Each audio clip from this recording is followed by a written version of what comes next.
O Senhor esteja convosco. Ele está no meio de nós. Proclamação do Evangelho de Jesus Cristo segundo João. Glória a vós, Senhor. No primeiro dia da semana, Maria Madalena foi ao túmulo de Jesus, e bem de madrugada, quando ainda estava escuro, e viu que a pedra tinha sido retirada do túmulo.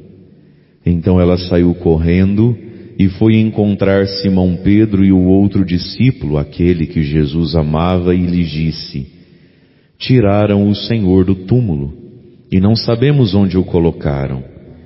Maria estava do lado de fora do túmulo chorando. Enquanto chorava, inclinou-se e olhou para dentro do túmulo. Viu então 2 anjos vestidos de branco sentados onde tinha sido posto o corpo de Jesus, um à cabeceira e o outro aos pés. Os anjos perguntaram: mulher, por que choras? Ela respondeu: levaram o meu Senhor e não sei onde o colocaram. Tendo dito isto, Maria voltou-se para trás e viu Jesus de pé, mas não sabia que era Jesus. Jesus perguntou-lhe: mulher, por que choras? A quem procuras?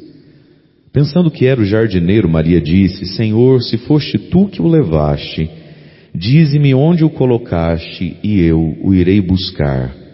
Então Jesus disse: Maria. Ela voltou-se e exclamou em hebraico Rabuni, que quer dizer mestre. Jesus disse: não me segures, ainda não subi para junto do meu Pai. Mas vai dizer aos meus irmãos: subo para junto do meu Pai e vosso Pai, meu Deus e vosso Deus. Então Maria Madalena foi anunciar aos discípulos: eu vi o Senhor. E contou o que Jesus lhe tinha dito. Palavra da salvação. Glória a vós, Senhor.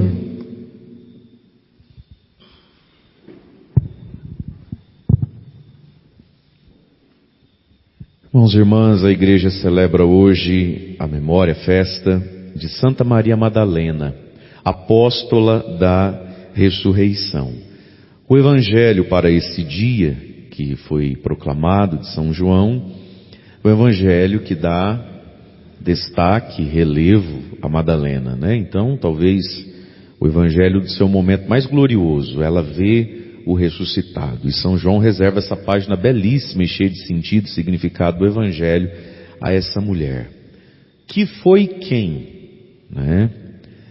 No Evangelho nós temos muitas Marias e às vezes umas se confundem com a outra. Maria Madalena, essa é a Madalena, Maria de Magdala. Magdala é uma cidade importante à época, por lá haver um grande quartel de soldados romanos, onde muitas mulheres ali trabalhavam como prostitutas, era uma fonte de renda. Então é possível que essa Madalena tenha sido uma prostituta. O Evangelho de Marcos vai dizer que dela Jesus tirou 7 demônios. 7. Você imagina isso? Você vai lá tirar um, vai lá tirar outro, passa uns dias, talvez, né? 3 demôniozinhos, quem é que não tem, né? Erga a mão para ver, quem é que não tem 3 capetinhas, 4? Aí. 3, 4, mas 7 é muito.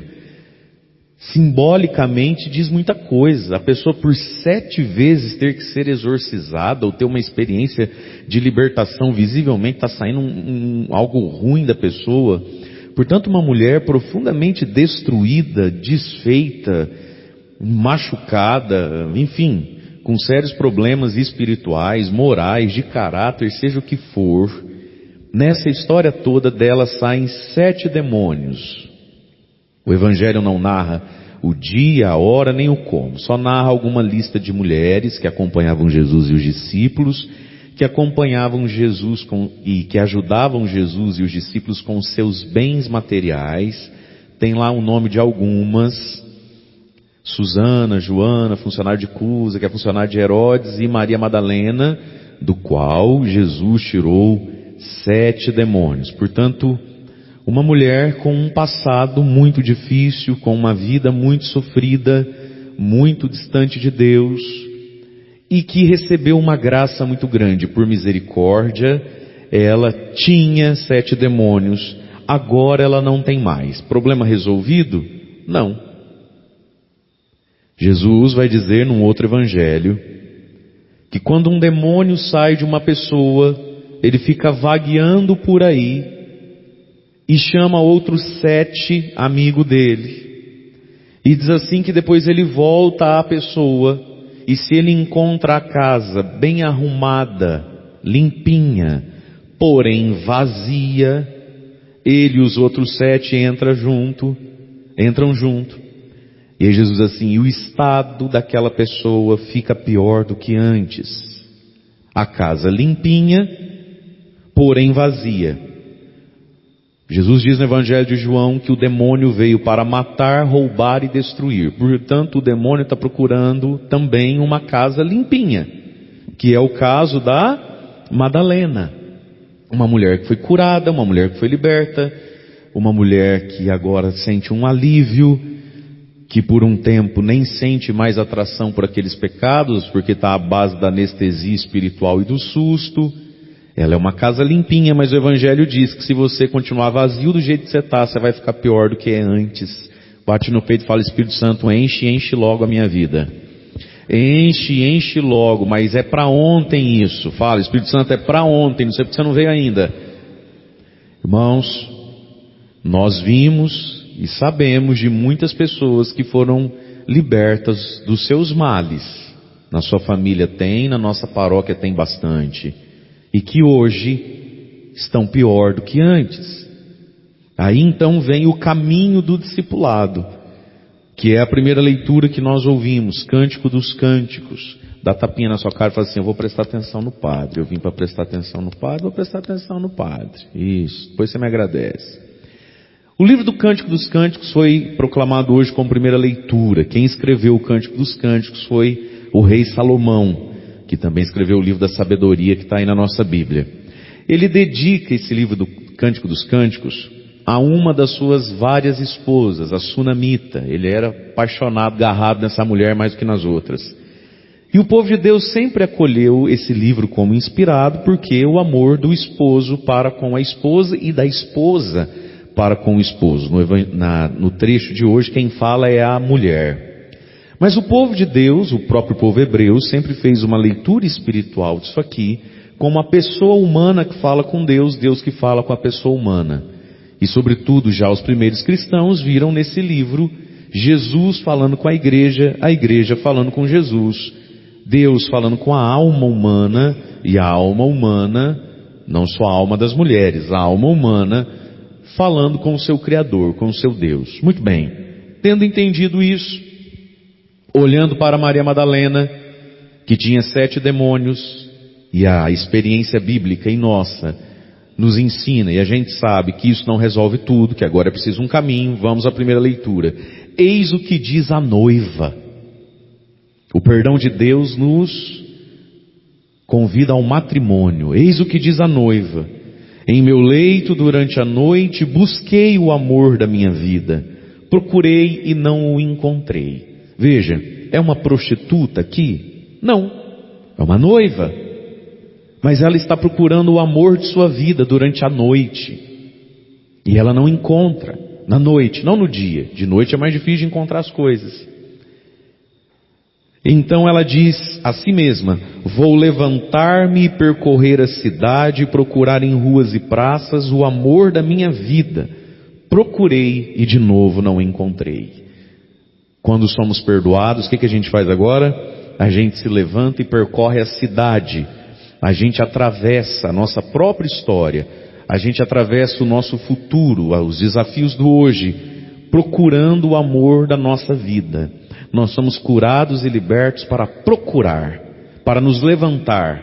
Mas isso é de noite. Versículo 3. Encontraram-me os guardas que faziam ronda pela cidade. Perguntei a eles, vistes porventura o amor de minha vida? E logo que passei por eles, encontrei o amor da minha vida. Olha que interessante. Os guardas, para encontrar o amor de minha vida, a noiva, a alma, precisa atravessar os guardas. Aquilo que quer nos prender longe de Deus. E olha que interessante. É como que uma última pergunta ao pecado. É como que uma última pergunta aos prazeres. É como que uma última pergunta à ilusão. Vistes porventura o amor de minha vida? Não, não vimos. Não vimos. É preciso atravessar os guardas e não receber deles. É preciso atravessar o pecado. Logo que passei por eles, pelos guardas, pelos demônios, pelas minhas próprias misérias e escravidões, que estão no meio dessa rua, querendo que eu volte para casa sem nada nem ninguém, encontrei o amor de minha vida. Portanto, a mulher que tinha 7 demônios, por graça e misericórdia, não por mérito, é curada, é liberta, mas agora ela precisa fazer um caminho na noite, essa noite espiritual, essa noite do desencontro, a noite da fé, a penumbra da fé. Veja, é noite, mas ela enxerga alguma coisa, mas não enxerga tudo. A fé, meus irmãos, é uma penumbra. A penumbra é aquela experiência da gente enxergar 3, 4 metros para frente. Aí você anda 3, 4 metros e enxerga mais 3, 4 metros. Mas não é luz do dia, onde sentado aqui você vê lá longe. Nós caminhamos na penumbra da fé. A gente nunca enxerga o fim lá longe. A gente vai enxergando conforme anda. Essa é a experiência da fé, que todos nós temos vivido na nossa vida. Nenhum de nós aqui está enxergando com segurança o fim de todas as coisas. Como é que vai ser o meu amanhã? Como é que eu vou, daqui 10 anos, como é que eu vou estar? Ninguém sabe isso. Nem para si, nem para os outros. A fé é uma penumbra que a gente vai atravessando. E esse foi o segredo da Maria Madalena. O seu discipulado, a sua penumbra, ela vai avançando na fé. De endemoniada que era, a uma mulher que no início da madrugada tem mais desejo por Jesus do que os próprios apóstolos. Porque ela vai no início daquela madrugada de domingo não para ver Jesus ressuscitado. Nem ela, nem os discípulos estão nem lembrando que Jesus falava de uma tal ressurreição. Até porque ninguém nunca tinha visto isso mesmo, então para eles não fazia muito sentido na cabeça. Ela vai naquela manhã ao túmulo, chorar, levar perfume, lavar o corpo, gastar, investir tempo e dinheiro no corpo morto. É puro amor. Mas nisso houve um caminho de discipulado. Aí nós teríamos também como opção de primeira leitura para essa memória de Santa Maria Madalena, a segunda carta de São Paulo aos Coríntios, no capítulo 5, versículos de 14 a 17, que também nos ajudaria a entender o coração dessa mulher, onde Paulo diz assim: irmãos, o amor de Cristo nos pressiona. Ou, a tradução também poderia ser: o amor de Cristo nos constrange, nos empurra. Quando julgamos e vemos que um só morreu por todos, em favor de todos, morreu por todos para que os vivos, nós, Madalena, não vivam mais para si mesmos, mas vivam para aquele que morreu por eles. Maria Madalena fez isso, não viveu mais para si. Viveu em Cristo, para Cristo, em função de Cristo. E aí Paulo vai dizer: assim, doravante, de agora em diante, não conhecemos ninguém mais conforme a natureza humana. E se uma vez conhecemos Cristo segundo a carne, agora já não conhecemos mais assim. Por que é que a endemoniada, ex-endemoniada, não endemoniou de novo e virou santa? Porque ela conseguiu viver algo na vida dela. Irmãos, olha o que Paulo está dizendo: de agora em diante, a gente não se pertence. E nem mesmo conhecemos mais, não conhecemos mais, nada nem ninguém segundo a natureza humana, a carne. É um olhar espiritual para a vida. E até mesmo para Jesus. Muitas pessoas só conhecem Jesus segundo a carne. Aquele homem lá que nasceu na Páscoa, não, nasceu no Natal, né? Isso, ele nasceu no Natal, e aí ele morre na Páscoa lá, no dia do coelho lá, que a gente tem que comprar chocolate para as crianças. É, esse aí, é o Jesus. Minha mãe gostava muito dele, era até do apostolado, padre. Jesus segundo a carne. segundo o nosso cultural, a gente nasceu por aqui mesmo, então nós é tudo católico, cristão, não tem como ser muito diferente disso. E até mesmo as pessoas, quantas vezes a gente conhece o outro só pela carne? Ruim, feio, bonito, palmeirense, corintiano, votou nesse, votou naquele, não gosto, não sei, meu santo não bate.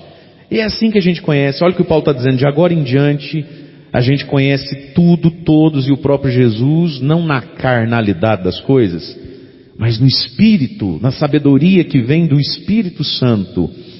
É assim que Maria Madalena conhece a Cristo. Para o soldado, é um defunto que está lá dentro. Para Maria, é o Kyrios, é o Senhor. Conhece a partir do Espírito. E aí então Paulo diz, portanto, se alguém está em Cristo, não o Cristo, personagem da história, o Cristo Senhor. Se alguém está em Cristo, nova criatura é. O mundo velho e os seus 7 demônios desapareceu. Tudo agora é novo. Proclama isso para a sua vida. Eu estou em Cristo, eu sou nova criatura. As coisas velhas já passaram, tudo novo se fez. Vou dar uma chance de você proclamar isso de novo. Eu sou nova criatura, eu estou em Cristo. As coisas velhas já passaram, tudo novo se fez. E tudo isso por quê? Olha o que diz o Salmo.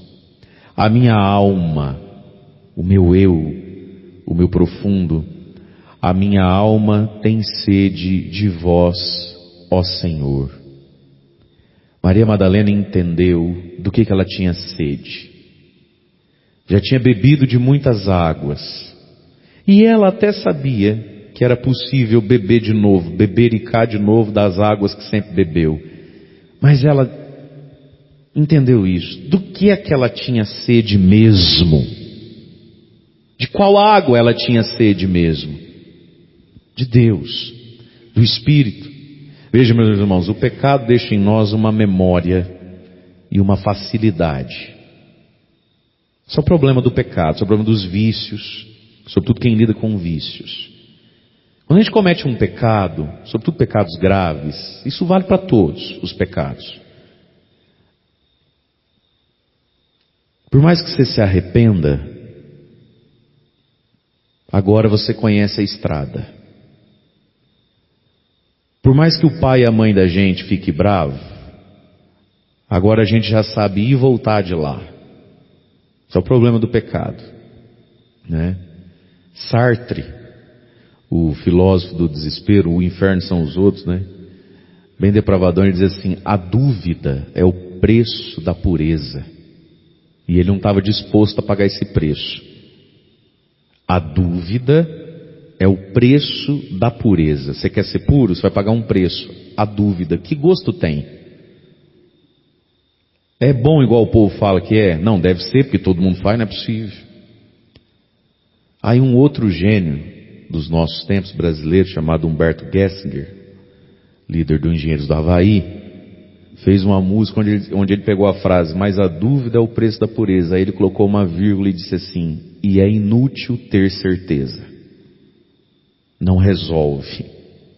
O sexo, por exemplo, hoje, mexe com quem nunca fez, porque como é que será que é esse bicho? E mexe com quem já fez, que sabe como é que é o bicho. O álcool, mexe com quem nunca bebeu, mexe com quem já bebeu. Então veja, a água da qual a gente já provou, o pecado do qual a gente já provou, deixa em nós um registro. E na hora do apuro, do aperto, da dor, da frustração, seja lá o que for, a gente conhece esse caminho anestésico do só mais uma vez, não é assim? A pessoa até está andando bem, mas ela conhece o caminho curto, momentâneo, de um adultério, da droga, do jogo, o caminho curto e momentâneo de uma explosão de ira, de uma verborragia. A virtude parece ser um caminho mais longo, não é? Veja, a minha alma tem sede de vós, ó Senhor. A gente vai concluindo isso mesmo sabendo que a outra água sempre está lá, a água que não sacia, ela está ali e agora eu sei o caminho de ida e de volta daquela situação. É por isso que o pecado muitas vezes fica tão atrativo. Mas esse salmo também vai dizer: minha alma tem sede de vós, a minha carne vos deseja. Olha que coisa interessante, meus irmãos, a nossa carne não morre nunca. Jesus diz: orai e vigiai para que o espírito esteja pronto. Por quê? Porque a carne é fraca. Jesus não disse nunca que essa carne vai ser remediada 100%. A carne está ali e ela tem suas inclinações. É o espírito que precisa ficar forte. Quando a gente entende que até a nossa carnalidade é para Deus, precisa de Deus. Aí ele diz: minha alma tem sede, até minha carne, como terra sedenta, sem água, como terra seca. E aqui entra, irmãos e irmãs, a necessidade de andar com Deus, sempre, todo dia, toda vez e sempre, todo dia. E aqui entra o papel também da penitência, da mortificação e das durezas da vida que Deus permite.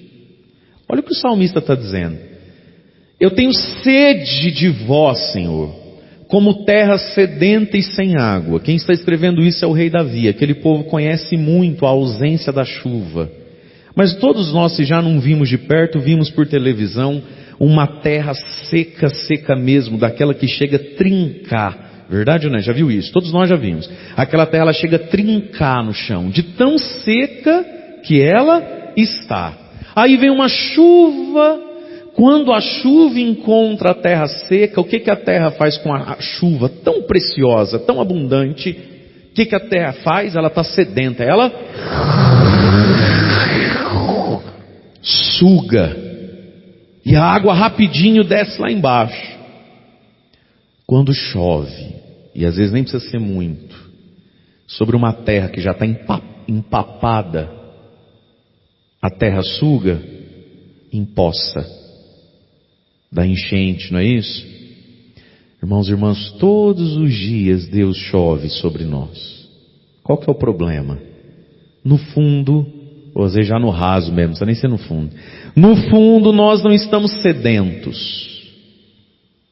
Nós já estamos ensopados de imundo, de carne, de compensações. Entende isso? De compensações. É por isso que a vida espiritual necessita, e Deus permite muitas vezes, as securas, que é para a terra secar e a água da chuva não ser mais desperdiçada. E às vezes até mesmo no caminho espiritual, alguns apoios tiram de nós a sede do verdadeiro Deus. Eu vou fazer de uma história muito longa, uma história bem curta, porque detalhes aqui nem convém, mas só para você entender, vamos ver se eu consigo trazer o valor disso, que está aqui na minha cabeça. Tudo isso que muitos de nós conhecemos hoje, contemporaneamente, dessas músicas de louvor, de adoração e ação de graças, que a gente tem, que se usa muito nos acampamentos, que a renovação carismática usa, vem sobretudo do movimento pentecostal americano, desde sempre. Mas mais recentemente, nos últimos 20 anos, veio uma onda de música que todo mundo canta, tudo que a igreja canta, católico, evangélico canta, ninguém já nem sabe quem é as músicas. E que trouxe os primeiros CD do Padre Marcelo Rossi, aquelas coisas lá. Isso é tudo música americana, versão, a boa parte delas, a grande maioria delas. E esse grande mover espiritual musical veio de uma experiência no Canadá, de um pastor lá que um dia acordou, e Deus começou a falar com ele assim, que o povo ia na igreja dele porque a música era muito boa, mas Deus estava chateado, tinha que purificar. E Deus deu uma ordem para ele estava com uma mega igreja, e a ordem foi a seguinte: durante 6 meses, não pode cantar, nem tocar instrumento nenhum aqui. Não é cantar sem violão, não tem mais música, acabou a música. Fica quem quer. Você imagina você ir num culto, numa missa. Quanto mais um culto protestante, que não tem nada lá. O que é uma igreja protestante? É um palco, um microfone e 2 caixas de som. É isso que tem lá. A missa ainda tem uma ritualidade, uma compreensão que sofre sem a música, mas sobrevive sem ela, né? E por 6 meses, essa igreja deu uma boa esvaziada, é óbvio, não podia cantar, mas tinha que louvar. Meus irmãos, vamos erguer os nossos braços, louvemos o Senhor. E não tem fundim, não tem caminha, não tem pianinho. Guma, dá um dó, não tem. Giovanni, mima, não tem. E não tem refrão nem no gogó. Vamos louvar com as nossas palavras. E o testemunho é que isso foi uma secura, uma penúria, um negócio assim. Até que começou a vir, depois de alguns meses, uma presença de Deus. E Deus falou assim, agora pode fazer.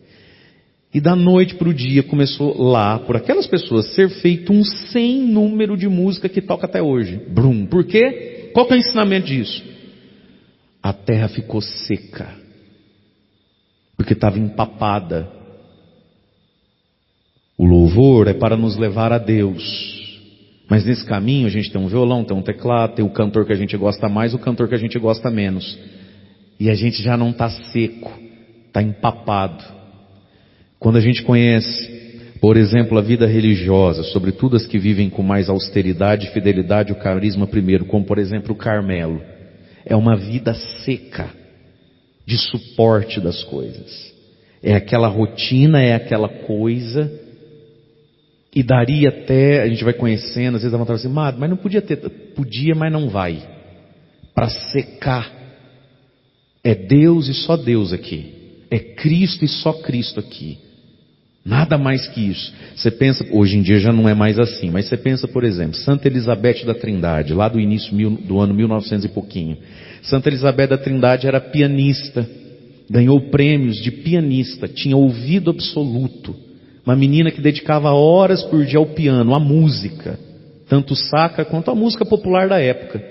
Aí ela entra no Carmelo, e no Carmelo que ela entra, ela é pianista, não tinha um órgão. As irmãs cantavam só na voz. Você imagina o quanto não penou uma pessoa que se torna a melhor pianista da França tomar a decisão de ir para um convento e nunca mais ouvir música e cantar só na voz, sem suporte nenhum emocional, porque, né, bem tocadinho, dá um arrepio no braço, você não sabe se é o Espírito Santo, não sabe se é o teclado. A terra seca. Bom, tudo isso para dizer o que, irmãos e irmãs? A secura tem o seu papel na nossa vida. A secura predispõe a terra para essa chuva abundante que vem quase sempre, de vez em quando que seja, mas às vezes nos encontra inundado já de coisa, de distração. Entende isso? É por isso que Jesus vai dizer que tem demônio que só sai com jejum e oração. É por isso que algumas coisas de Deus a gente só encontra quando está rezando e jejuando por alguns dias, porque limpa a gente, de verdade, limpa o espírito. E essa foi a Madalena, ela viveu muitas securas. Ou a gente tem a ilusão de achar que uma mulher da qual saiu 7 diabos e que carrega por apelido e alcunha, qual Madalena? Do quartel de Magdala. A gente acha que essa mulher é curada, liberta num dia, e no outro dia todo mundo deu colinho, emprego, acolheu, trouxe para perto.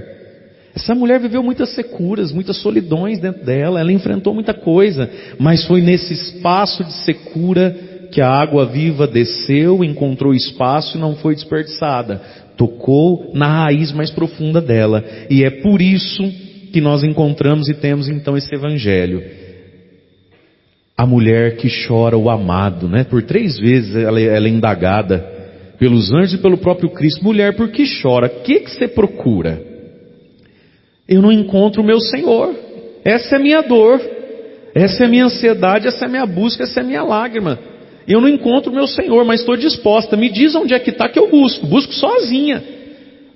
Apaixonada, quebrantada e disposta. Me diz onde é que está que eu busco.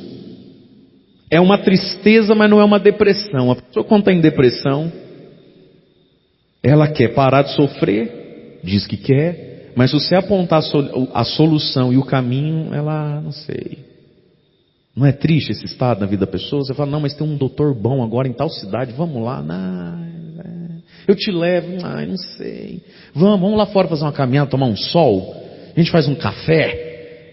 Mas café, não sei o quê. Mas o sol... Seu estado de depressão, a pessoa até enxerga o remédio, a cura, mas, meu Deus, não estou com força nem para isso. Olha o estado dessa mulher. Cadê o meu Senhor? O túmulo está vazio, mas diz onde está, eu busco. Eu estou pronta para aquilo que tem que ser feito. Então esse choro dela não é uma lamentação romântica de quem viu o bonitão morrer. É o choro do quebrantamento de quem está 100% disponível a encurtar a distância de Deus, custe o que custar, ela está disponível. E é por isso que Jesus se revela a ela. E esse evangelho tem algo de lindo. Várias vezes vai dizer ali que Jesus, que ela viu o túmulo, viu o anjo, viu Jesus, achou que era jardineiro, né? E para nós vai sendo traduzido o tempo todo, porque é a única forma que a gente consegue, por ver, porque é a única palavra que a gente tem. A gente precisa de outros complementos para aprofundar o que seja ver. Mas o evangelho no grego ele é belíssimo. Quando diz assim, Maria chegou e viu o túmulo vazio, viu que Jesus não estava lá. Então São João coloca um verbo ali, do grego, o verbo blepo, que significa o ver cru. O ver como eu estou vendo você agora, você está me vendo, você está vendo a cadeira, eu estou vendo o chão. Viu, que tinha que ver, não tinha como não ver aquilo. Todo mundo vê aquilo. Viu, está vazio. E aí diz então, vai aprofundando ali o evangelho, ela vê, e ainda esse blepo, vê porque está ali mesmo, tem como não ver, 2 anjos, não é isso? Sentados dentro do túmulo de Jesus, que é aqueles túmulos escavados, um em cada ponta.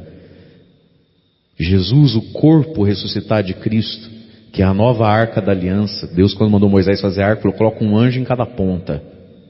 Deus, quando fechou o paraíso, jogou Adão e Eva fora, falou, agora vai trabalhar e comer o pão com o suor do rosto de vocês, para vocês verem como é que é bom a vida. Colocou 2 anjos na porta do paraíso. E agora no túmulo vazio, tem 2 anjos. Porque o túmulo, o paraíso está aberto. E o paraíso é Deus, é Jesus, Cristo. E o seu corpo glorioso. Então ela está vendo, é o blepo. Dali a pouco, por que você chora? Levaram meu Senhor, fala onde Ele está. Dali a pouco ela vê Jesus, mas acha que é um jardineiro. Ela está vendo. E ela viu Jesus, mas não reconheceu. Aí ele coloca outra palavra que não é mais o blepo, é um outro verbo que também fala de olhar, de ver. O teorel, de onde vem a palavra teoria, significa um olhar que interpreta. Teorel, mas achou, ela já começou a interpretar aquilo. Achou que era um jardineiro. Achou que ele sabia. Me fala onde você colocou ele, eu vou lá buscar ele. Que é esse olhar nosso da vida que começa a meditar. Meditar. Exemplo, você vai num velório, blepo, bum, tem um defunto ali. Começa a olhar, você fala, nossa, parece que está dormindo, nem está morto, né? Aí você começa o teorel. Você está vendo e enxergando outras coisas ali, que a vida passa, verdade não é? Olha só, que coisa, estava bom até a hora do almoço, senti um negocinho, tá aqui. Aí você vê a família chorando, aí começa, no que você está vendo, começa uma teoria, e eu correndo atrás de dinheiro igual um maluco. E eu trabalhando igual uma mula velha, não marco uma consulta para ir ver essa pressão que sobe, barco, qualquer hora é eu que estou aí também. Aí começa o teorel da vida. Tem que ter algo para ver além, mas tem que ter o algo. Até que Jesus chama ela pelo nome, Maria. E aí ela vê que o jardineiro não é jardineiro e diz mestre. E a partir disso então o verbo ver vai aparecer mais uma vez no final, quando ela chega lá nos discípulos assim, eu vi o Senhor.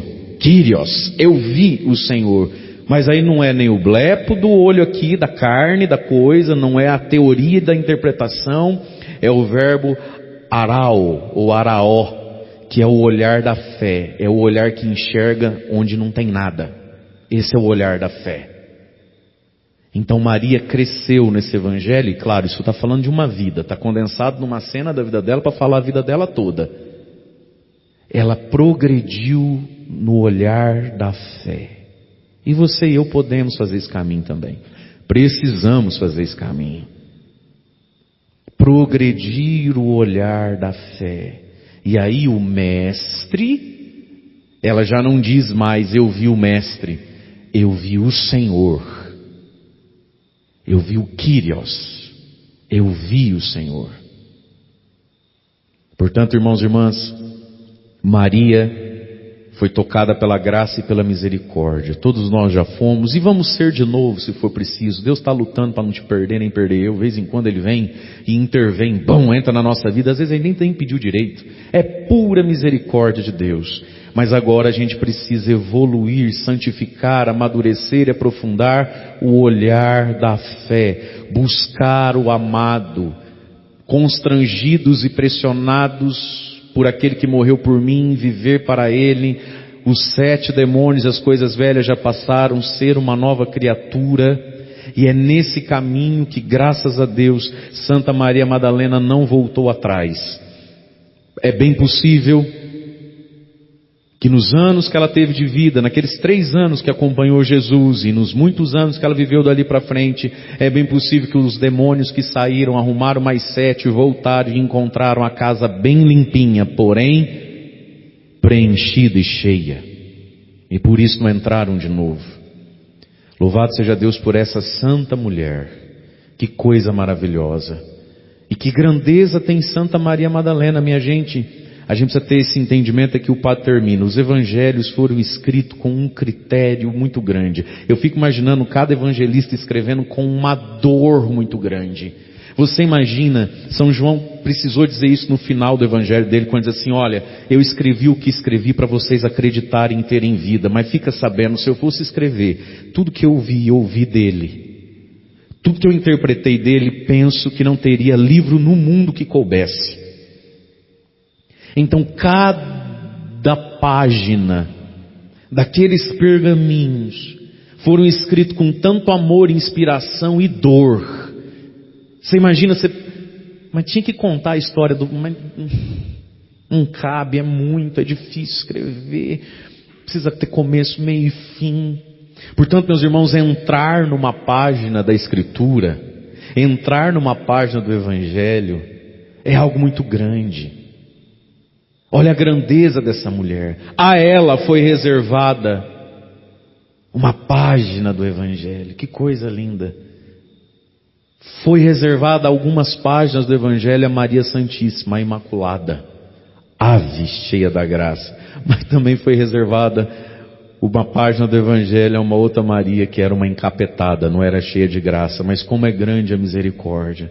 O ser humano, quando capaz, e nós somos capazes de corresponder a Deus, a gente ganha uma página nova, uma história nova, um fim diferente. Essa coitadinha, essa pobrezinha poderia ter vivido no esquecimento da história e no conhecimento de alguns poucos como uma encapetada, uma endemoniada, uma devassa, sei lá o que o povo pensava dela, quais adjetivos ela levava, mas ela termina como apóstola dos apóstolos. Foi assim que Maria Madalena sempre foi chamada pela igreja desde o início, a apóstola dos apóstolos. A devoção em torno dela sempre foi presente e grande, porque os primeiros cristãos nem Bíblia tinham. Muitos cristãos morreram por Jesus sem nunca ter lido nada, só de ouvir pelos ouvidos. Então, quando os primeiros veem que lá do Evangelho de João, nas primeiras histórias de transmissão oral e escrita, nesse mundo de coisa que a gente poderia saber de Jesus, são essas pouquinhas aqui que são fundamentais saber, e nessas fundamentais tem uma página toda e grande, não é tão curtinha. Para Maria Madalena, isso revela o tamanho dessa mulher, que acolheu a misericórdia, que buscou o Senhor. Louvado seja nosso Senhor Jesus.